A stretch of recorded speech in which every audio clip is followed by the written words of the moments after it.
भारत के सबसे बड़े क्रिप्टो ट्रेडिंग प्लेटफॉर्म कॉइनस्विच ने H1 2025 के लिए इंदौर के क्रिप्टो निवेशकों के ट्रेडिंग पैटर्न पर नए इनसाइट्स लॉन्च किए हैं। प्लेटफॉर्म पर सूचीबद्ध 350 प्लस आइकॉनों की गतिविधि के गहन विश्लेषण के आधार पर डेटा बताते हैं कि इंदौर के नागरिक क्रिप्टो के साथ किस तरह से जुड़ रहे हैं। ये निष्कर्ष शहर की तेजी से विकसित होती क्रिप्टो रुचि की स्पष्ट तस्वीर पेश करते हैं, जो निवेशकों की बढ़ती परिपक्वता और विविधता को दर्शाता है। क्रिप्टो को खरीदना इंडिया में बहुत डिफिकल्ट था 2020 में। आपको एक्सचेंजेस पे जाना पड़ता था, कॉम्प्लिकेटेड ऑर्डर बुक समझने पड़ते थे, ग्राफ समझना पड़ता था। एक यूजर जो कि 100 रुपए बिटकॉइन में लगाना चाहता है, उसके लिए ये सब समझ पाना बहुत बहुत मुश्किल था।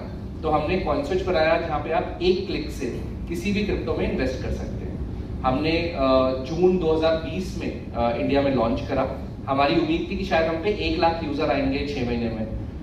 We ended up getting about 15 lakh users in first 6 months, सब ऑर्गेनिकली। तो इस लिस्ट में सबसे ऊपर रिपल है, जो कि कुल ट्रेडिंग गतिविधि का 8.7% हिस्सा रखता है, जो इस एसेट में निरंतर रुचि दर्शाता है। पारंपरिक बाजार के नेता बिटकॉइन और एथेरियम निवेशकों के पोर्टफोलियो का मूल आधार बने हुए हैं, जो ब्लू चिप संपत्तियों में दीर्घकालिक भरोसे को दर्शाता है। ऑल्ट कॉइनों में डोजकॉइन और ट्रंप लोकप्रिय विकल्प बनकर उभरे। वहीं एमओजी, पीओएल, और पीईपीई ने स्पेक्युलेटिव और नए नवेले टोकनों के प्रति निवेशकों की रुचि को और भी पुख्ता किया। खास बात यह रही कि एक नए निवेशक MEMEFI ने 2% ट्रेडिंग गतिविधि पर कब्जा जमाया और इंदौर के सबसे ज्यादा ट्रेड किए गए एसेट्स की सूची में जगह बना ली। कॉइनस्विच के सह संस्थापक आशीष सिंघल ने कहा कि निवेशक स्थापित एसेट्स पर भरोसा कर रहे, जबकि MEMEFI और एमओजी जैसे टोकनों का उभार ये साबित करता है कि वे नए अवसरों की खोज के लिए भी तैयार हैं। निवेशक रणनीति और सहजता दोनों का संतुलन बना रहे हैं, जो हमारी कम्युनिटी की गहराई और परिपक्वता को दर्शाता है। इंदौर धीरे धीरे एक परिष्कृत क्रिप्टो मार्केट बनता जा रहा है, जहां स्थिरता चाहने वाले निवेशकों से लेकर जोखिम लेने वाले स्पेक्युलेटिव ट्रेडर्स तक मौजूद है। यह तस्वीर भारत में विविध और गतिशील क्रिप्टो अपनाने का साफ तौर पर सामने लाती है। क्या है ये तो कॉइनस्विच इंडिया की लार्जेस्ट क्रिप्टो एक्सचेंज है।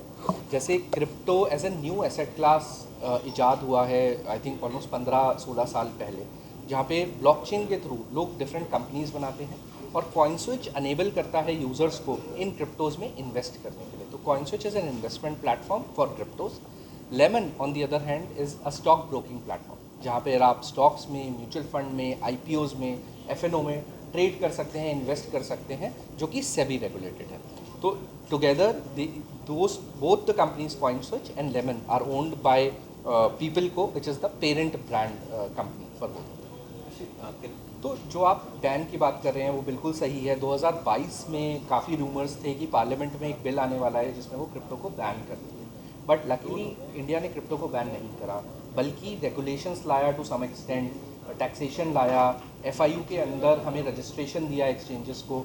तो अगर आप बाकी कंट्रीज़ भी देखेंगे तो इस समय US ने काफ़ी ज़्यादा regulate, genius act, stable coin act, mica regulation Europe में, दुबई में रेगुलेटेड है, ऑस्ट्रेलिया में रेगुलेटेड है। तो हर कंट्री अब इसको रेगुलेट करना चाहता है, क्योंकि वो इसकी गुडनेस देखते हैं। वो देखते हैं कि ब्लॉकचेन टेक्नोलॉजी को यूज़ करके कैसे वो अपनी इकोसिस्टम्स को बेटर एंड बेटर बना सकते हैं। तो इंडिया भी मुझे लगता है धीरे धीरे इस सिस्टम को रेगुलेट करेगा, क्रिप्टो को रेगुलेट करेगा। बिल्कुल नहीं है, एक्चुअली क्रिप्टो उल्टा है।